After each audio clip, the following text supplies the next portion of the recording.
Dear friends around the world and the Congolese community, the Congo is going through a very difficult moment right now. It's very painful for us in our heart, especially because we feel so powerless against the powers that are playing in our country and trying very hardly to split the Congo into pieces. And this didn't start today. It's been going on for the past almost 30 years. But those past 30 years was not even the beginning, because the effort to split the Congo in peace started in the early hours of our independence. And our dear Patrice Lumumba paid the price for that. I'll take you back in history, and I'll try as best possible to explain the Congolese situation and conflict that we have today through our history. When we got our independence in 1960, the Belgium, they knew that the Congo potential was just immense. And the world knows it, because we have minerals that you find nowhere in the world, in quantities that you can find nowhere in the world. And those minerals are needed for high tech. And the need for those minerals are currently increasing more and more with the automotive industry coming in.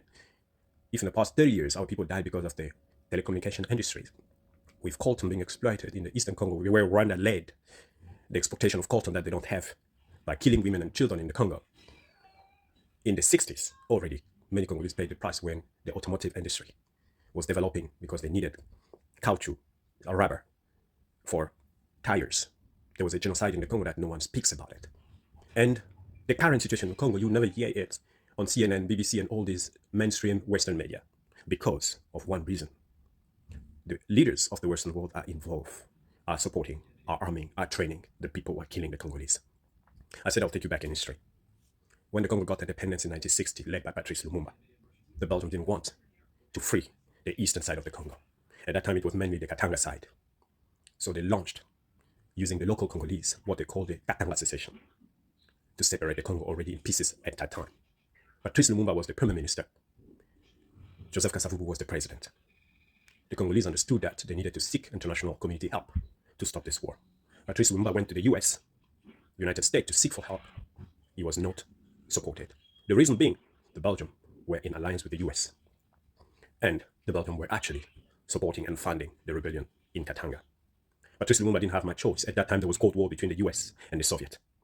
He went to see the Soviets to seek for help.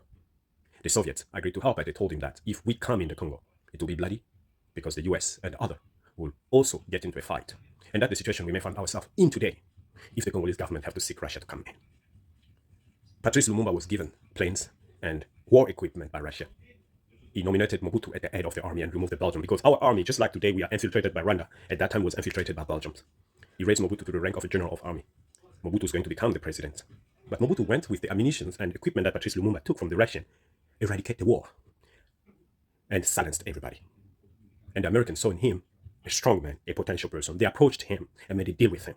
The deal was to give him the power, and he was not going to align with the Soviet, so American can keep their side of the war, win in power, to avoid the Congo to fall in the hand of the Soviets. Remember, at that time there was Cold War.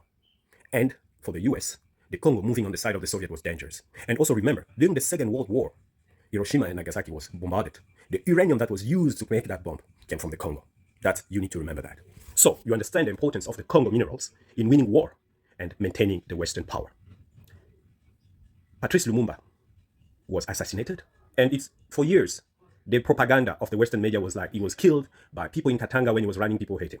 The news currently is telling you a lot of narratives that are not true. They're going to wait for 60 years later to start putting the truth out there. Today, it's no longer secret that CIA contributed in the assassination on Patrice Lumumba, in the same process assassinating the possibility of Congolese democracy, because Patrice Lumumba was the most democratic person at that era in Congo, because he's the one who brought the idea of multipartism in the Congo. Yet he was assassinated, killed, and Mobutu was given the power to rule the Congo as a dictator for 30 years, serving the interests of the West, dining with the Queen of England, eating with the biggest leaders and president of the United States of America. Again, America never been on the side of the Congolese people since the creation of our country as our nation. Instead, millions of Congolese were killed during Belgium for, like I say, rubber industry. In the 90s, 1993, when South Africa got freedom, the Cold War was over. Americans didn't see Congo anymore, or Mobutu anymore of need. There was a new era. They wanted to push for fake democracy in Africa. And they started feeling bad that all these dictators who killed They'll make them look bad because they wanted to bring a new era of politics in Africa. And what they did is they disapproved Mobutu. They didn't want to align with him. And in Rwanda, something was happening. And I'll bring this to your attention. The genocide of the Rwanda was the beginning of our problems. Rwanda, a country with only two tribes, the Hutu and the Tutsi. They decided to commit a genocide on each other. Again, the version of the Rwanda propaganda that is put out there is completely false. That the Tutsis are the victims and they were killed by Hutus, who are majorities.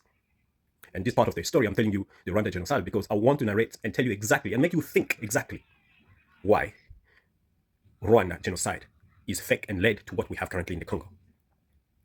Paul Kagame was a rebel for a very long time against a very stable government led by Hutus in Rwanda. At that time, the president of Rwanda was Habyarimana. Habyarimana was the person who was trying to unite Hutu and Tutsi together. The Tutsi have been raised by Belgium during the colonial era to think that they are superior. And what you need to understand, Tutsis are not even a proper tribe. It's a social class of people who were more richer, wealthier than the Hutu, who came to be considered lower class because they were poor. And the Tutsi and the Hutu, at Belgium time, the Tutsi were given opportunity for education and raised high, while the Hutu were used as a lower class. But the Hutu were majority. So during Rwanda independence, eventually the Hutu won the election, which Paul Kagame and many of his people never accepted to be ruled by people they deemed to be inferior. That gives you that context so you understand how the genocide happened. And Kagame became a refugee, grew up as a refugee in several camps, because his family was among the dignitaries of Tutsi who never wanted to be ruled by the low class that they call the Hutu. It's a bit like Orania for South Africans, with the white South African who don't want to be ruled by black South Africans. So, and then Kagame grew up to raise a strong army. He went to be trained in the US and built relationships. He wanted power in Rwanda, but the local army was resisting. Habyarimana, the president, was assassinated on a plane that was shot, and the French government was starting to investigate and attribute the killing of Habyarimana to Kagame. Again, the powerful hand of Kagame went to shut them down. There's a judge, Bruguière, a French judge, who actually was pursuing this, but they stopped him. And the French found themselves in the bad hand of Kagame, who almost turned Rwanda to become an Anglophone country and rejected the French, which made the French turn and start compromising with Rwanda. But the truth here is, the trigger to Rwanda genocide was the killing of one man who were trying to unite the Hutu and the Tutsis, Habyarimana. And immediately, on the radio, on TV, they were fueling information saying, trying to raise the Hutu. Remember, the Hutu are the population that was not educated during colonial time. Just like in South Africa, most South African black. If you go on TV, on radio, you tell them that foreigner are our problems, and they are going to become xenophobic and go kill foreigner. We've seen it in South Africa. So they did the same thing in Rwanda, fueling in media that Tutsis are bad. They killed our presidents. They are cockroach. We need to go after them and kill them. Many of these media were Paul Kagame propaganda as well, to push the Hutu uneducated minority to go against the Hutus. And there's a woman who wrote it, a Canadian woman who documented many of these things in Praise for Blood. With witnesses' testimony, she has been also silenced. People call this version or this side of the Rwanda genocide origin, they put it under just like they like doing fake news or fake information, conspiracies, but the truth is sitting there. Because I have a couple of questions here. The Hutu majority committed genocide and killed Hutus. The Hutu majority committed genocide and killed Tutsis. Yet, after conquering the country, cleaning it from Tutsis, they again ran away from a country they won, they control, which they seek to control, and crossed to the Congo. That was the beginning of our problem. And the Hutu crossing to the Congo was a request that the United Nations asked to our former president at that time, was very sickly, Mobutu, to allow Hutus to get out of the country. They said Paul Kagame was coming with so much power to free its people.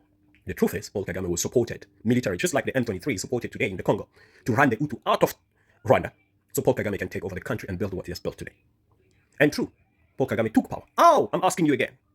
People who say that they are victims, they are minority, they are being killed, yet they are in control of Rwanda today. The Hutus are run out of the country, and the Hutus are all over. And they were in the Eastern Congo. And a few years later, Kagame was seeking to exterminate them, which he did, by invading the Congo, using another rebel, Kabila, who never been a threat to Mobutu for years. But Kagame used them to come in and exterminate the Hutus that were in the Congo. When Kabila came with Kagame, in Eastern Congo, they committed a lot of crime, more killing of Hutu than the Tutsi that were killed. But you will never hear about that. Kagame is kept clean, and no one is bothering him, because he has the blessing to kill in Africa, supported by the powerful people of this world. The United States, who's training, equipping Rwandese soldiers, and the UK, we know, have deals with Rwanda to give them money.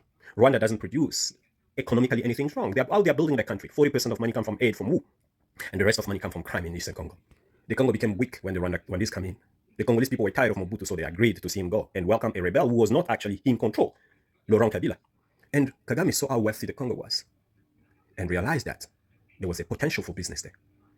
I was a student at the University of Kinshasa. They started abusing us in our own country. The Rwandese soldiers that came, treating our mothers like putting them down the floor, beating them. We assisted to that. They started taking people's property. And then they attempted to assassinate Laurent Kabila for the first time. He escaped and asked them to leave the Congo. They went to Eastern Congo and started a rebel group. And I'd like to remind you here again that the Tutsis are not autochthon people of the Congo. During their crisis that I told you with the Hutus after independence, Mobutu welcomed Tutsi community in Eastern Congo. Those are the people called to themselves today Banyamulenge, which mean people of the mountain because they live in the Congo in the mountain. But Banyamulenge are not a tribe of the Congo. And I'd like to highlight that the Congolese are 450 tribes and we never went on war on each other and exterminating and killing each other. So the reason today Paul Kagame is putting forward in support to Tutsis who are not autochthon to the Congo is the same reason they did in Rwanda before they take power from Hutus. And this is crucial and this is important to understand for you to understand the context of war in the Congo. Kagame went in Eastern Congo, reorganized the group to start a rebellion.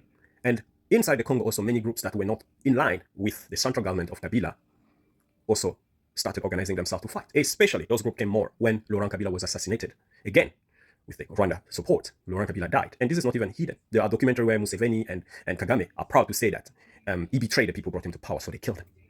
After they assassinated him, many Congolese created a rebel group because they felt unsafe, because we were invaded and controlled by Rwanda. And Kabila, Joseph, was put as president.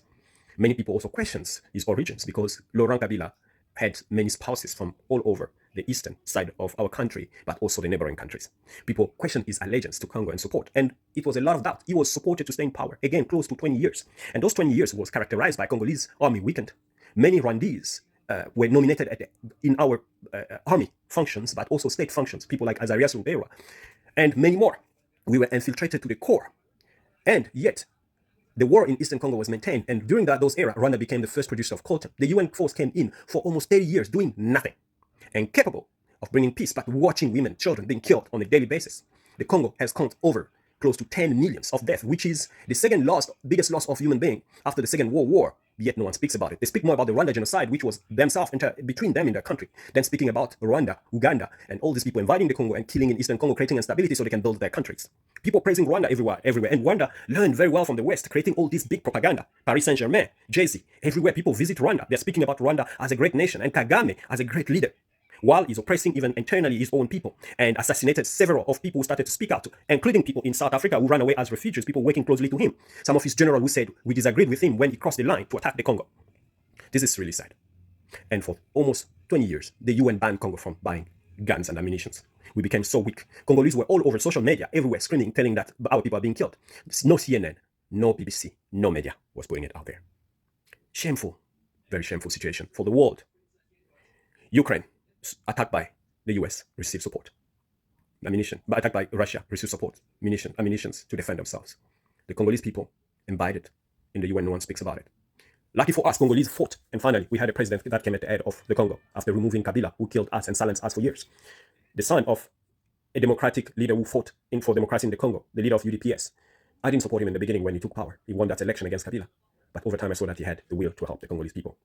That's how Felix Tshisekedi took the power. And he didn't take it easily because Kabila wanted to continue changing our constitution. The Congolese marched and we were killed in the street to maintain our constitution, and Kabila didn't represent himself because the so-called international community told him no, that was enough. Tshisekedi took power and tried to make peace with all our neighbors, going to Rwanda and even allowing Rwanda air to fly in the Congo, trying to bring peace between our nations, speaking to Kagame. The M23, who was silenced after some time, came back. This M23, which are causing chaos in the Congo currently, they have the power to fight even a strong army of a nation. South Africa came there. The Eastern Africa came there. The UN was there for over 30 years. Rwanda doesn't manufacture armed equipment. I don't know of it anywhere. The question we're asking, who is behind Rwanda? Who is supporting Rwanda? The UN has documented that several American, Canadian, UK multinationals, including Microsoft and many more, are using minerals and blood minerals that are coming from Congo, extracted by children, with mothers being killed and kids being kidnapped to be put in mining. Who is funding M23? Evidence has emerged. Our new president put it together that Rwanda was behind it. But Laurent Desire Kabila has been saying it was Rwanda for decades before he dies. Everybody denied it. Rwanda denied it. Now the US, slowly, being hypocritical, condemning Rwanda. But Russia is penalized for everything they're doing in Ukraine. But Rwanda is not receiving any penalty. The M23 is getting stronger. And we have evidence that Poland nationals are part of the force that are fighting in Eastern Congo currently. South African soldiers are being killed. By who? With all this equipment we have, if now we are allowed through our new president to purchase equipment and trying to fight our war, M23 gets stronger and stronger with more sophisticated equipment, with Westerner soldier fighters. Poland is part of the NATO. And my read of all this is, we went back to 1960s. The decision was taken to split the Congo. Rwanda, Uganda, our neighbors are being used to come in because they want to extend their territories. But those territories that are going to be taken are not going to be fully controlled by Rwanda and Uganda. NATO is avoiding the minerals of the Congo to fall in the hand of Russia. They're trying to strengthen their positions in the world by making sure they have control over the Congo. And if they cannot get the control over the Congo through the Congolese leadership, they are ready to take away the land of the Congo. Make it a protectorate of the NATO. Look, that Rwanda and Burundi will manage. So they can extract as much minerals as they want for the conquest of the world. People will say, conspiracy theory. And we are just asking this question. If you want us to stop having conspiracies, why are you stopping people from knowing what is happening in Eastern Congo by stopping your media from talking about it? So people get the right information so that we are not going to have any conspiracies. Secondly, where is Rwanda and the M23 getting all this power, ammunition to fight a country and to fight countries and to fight united countries in the Congo, if it's not the most powerful people in this world? If you can give us clarity on this, maybe what I'm saying will be a conspiracy. The Congolese government currently is scared of making a move to Russia because they are scared to see history repeating itself, because any Congolese leader who is going to approach Russia will be blasted by the media. You know what they said of Patrice Lumumba in 1960? They were calling him the devil. And because he approached the Russian, they call him a communist. So the Congolese current government are scared to approach Russia because you know what Russia is representing today. But on the other hand, what other help we have? If Russia has to come in the Congo, we're going to raise what could become a world war, because Russia will be on the other side and NATO will align on the other side, because NATO is already with M23. As a Congolese, my heart is sinking. I'm supposed to be in my PhD work activity right now, but I couldn't even get a sleep to see what's happening in my country and see how no one is speaking about it. Women marching, young people marching, going to the US embassy, burning France embassy, UK embassy, burning flags. It didn't come on the media until yesterday, but this has been happening for days. It's when the Congolese people got violent and started getting into the embassies that they started speaking about it. People reporting from France 24 saying, oh no, it's social media, it's Congolese people in Kinshasa only who are seeing Rwanda behind it, but Rwanda is not there. They're seeing Eastern power is not there, Eastern power is not there. You have the strongest media outlets. You are powerful than us in guns, in ammunition, in everything. The Congo was supposed to be down over 30 years ago. Our resilience have been keeping that country together for over 60 years. And now they are bringing a so-called Tutsi tribe that is not autochthon to Congo to claim that they are being victimized. So they can take the land and add it to Rwanda and reach the goal they wanted to split and balkanize, like we say, the Congo. They're doing it in Sudan, which are becoming separate countries. They will say it's a local problem, but there's no ammunition, there's no guns industry in Africa. I hope the message is clear. The Congo is under attack, and I'll make it clear. The UK, the US, Poland, NATO, because they are part of NATO, these people are behind that. They have control over the UN. They have control over the media outlet. You'll never hear from us because we are the voiceless. We are the powerless. But Congolese like saying one thing. In Lingala, we say Likamba Mabele.